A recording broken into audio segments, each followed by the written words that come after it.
اچھا لیکن افتخار صاحب، اب اگر میں اس کا ایک دوسرا پہلو آپ سے جاننا چاہوں تو آپ کو کیا لگتا ہے کہ ہم کیونکہ دیکھیں آپ کے کئی انٹرویوز میں نے دیکھے، میری نظر سے گزرے، میں اس میں بڑے ادب کے ساتھ آپ سے چاہوں گی کہ آپ نے اپنے کریئر کے اوپر اپنا جو پورا پروفیشن رہا، پھر جو آپ جن حالات سے گزرے، بڑا تفصیلی بات کی. لیکن ایک چیز ہے جس پہ میں چاہتی ہوں کہ آپ بات کریں، وہ یہ کہ ہم بات کرتے ہیں پاکستان میں 50% کے قریب کہتے ہیں کہ ہمارا یوتھ پائل اپ ہو رہا ہے، نوجوان پاکستان میں ایک فورس کے طور پر موجود ہیں، حکومتیں یہ بات کر رہی ہیں کہ ان نوجوانوں کو استعمال کرنا چاہیے. آپ اگر اپنے فیوچر سے جب ملتے ہیں پاکستان کے، تو کیا محسوس ہوتا ہے آپ کو، کہاں کھڑا ہے یہ فیوچر، اور دوسرا کیا اس سے امید قائم کرنا درست ہے؟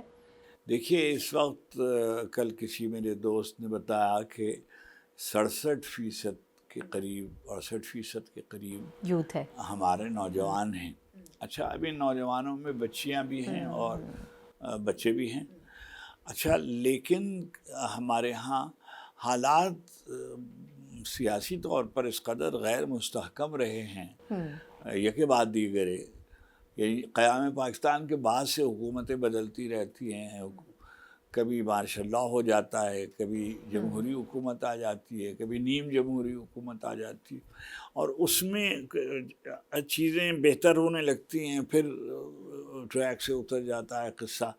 اچھا اس کے نتیجے میں معاشی حالات جو ہیں وہ ملک کے وہ صنعتیں نہیں لگ رہی، کاروبار نہیں ہو رہے، تو ظاہر ہے کہ جو ایک مایوسی کی صورت ہے ایک بات. تو اس مایوسی کو کیسے طاقت میں بدلا جائے اور کیسے اس کو کنورٹ کیا جائے، جیسے آپ نے فرمایا کہ نوجوانوں کو استعمال، اتنی بڑی ورک فورس ہے جو ہمارے یہاں تیار ہے، آمادہ ہے زندگی میں قدم رکھنے کے لیے. بالکل. تو شاید یعنی کوئی فعال رہنمائی ان کی ہو، اور شاید اگر بہتر اہداف ان کے لیے زندگی کے مقرر کر دیے جائیں اور ایک رخ دکھا دیا جائے. جیسے دیکھیے قیام پاکستان کے وقت کچھ بھی نہیں تھا، اور اس وقت ماشاءاللہ اس قدر یونیورسٹیاں ہیں، اس قدر ادارے ہیں، مثلا اس قدر دانشگاہیں ہیں بچوں کو پڑھنے کے لیے، یونیورسٹیوں میں جانے اعلیٰ تعلیم کے لیے، ہسپتال کی سہولتیں ہیں، سڑکیں ہیں، ٹیلی فون کا اور موبائل کا نیٹ ورک ہے. بالکل.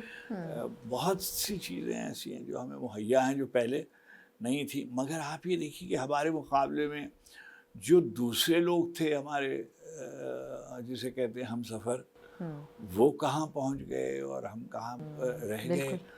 اس کا یعنی بلا اپنے آپ کو کی تعریف کرتے رہنے سے اور توصیف کرتے رہنے سے کچھ نہیں ہوگا. اس لیے کہ جو حقیقت ہے وہ تو آپ ہزار ٹیلی ویژن نیٹ ورک، ہزار میڈیا، ہزار لاؤڈ اسپیکرز جو ہیں وہ اس کو کہیں، مگر جو امر واقعہ ہے وہ یہ ہے کہ ابھی راستہ نظر نہیں آتا، اور نظر آنے لگتا ہے، امید بڑھنے لگتی ہے، اور پھر وہ راستہ جیسے گم سا ہو جاتا ہے. تو بہت تکلیف ہوتی ہے. اب مثلا پچھلے چند برسوں سے، چند مہینوں سے کہیے یا چند برسوں سے کہیے، عام طور پر میں جب کراچی جاتا ہوں تو میں یہ سنتا ہوں کہ اس سال اتنے نوجوان جو تھے وہ چلے گئے ملک سے باہر. پچھلے سال تو ریکارڈ گئے ہے نا. نمبر. بالکل. اچھا اب ظاہر ہے کہ یہ جو لوگ گئے ہیں یہ وہ لوگ ہیں جو اس قابل تھے کہ وہاں جا کے سرو کر سکیں. یعنی جن کو فرض کیجیے ویزا ملا ہوا ہے، یا کوئی ورک پرمٹ فراہم کیا گیا ہے، یا کوئی گرین کارڈ قسم کی چیز، کوئی سہولت فراہم کی گئی، لوگ تھے جو، تو یہ باصلاحیت لوگ، سند یافتہ لوگ، پروفیشنلی کمپٹنٹ لوگ. میں جاتا ہوں امریکہ، میں دیکھتا ہوں کہ ماشاءاللہ ہمارے امریکن ڈاکٹرز ہیں بے حد اچھا کر رہے ہیں، پاکستانی وہاں انجینئرز ہیں بہت اچھا وہاں کر رہے ہیں، بہت بڑے اداروں میں، ہمارے سائنٹیفک انسٹیٹیوشنز میں بہت اچھا کام کر رہے ہیں.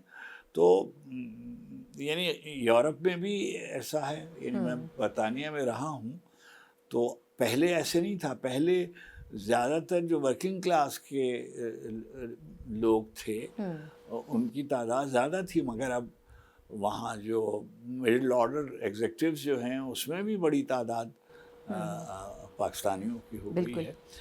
تو مگر پروردگار عالم ان کو کامیاب کرے، کامران کرے. اور ظاہر ہے کہ یہ سب لوگ پاکستان کا اثاثہ ہیں جو باہر ہیں. اب آپ کے علم میں ہے کہ اس وقت جو سب سے زیادہ ہماری آمدنی کا ذریعہ ہے وہ بین الاقوامی سطح پہ رہنے والے لوگ فورن ریمیٹنسز ہیں. بالکل ہے نا، بالکل بالکل ایسے فورن ریمیٹنسز جو ہیں وہ جو زر مبادلہ فراہم کرتے ہیں وہ لوگ ہیں. اچھا ان کو بھی سیاسی بنا دیا گیا ہے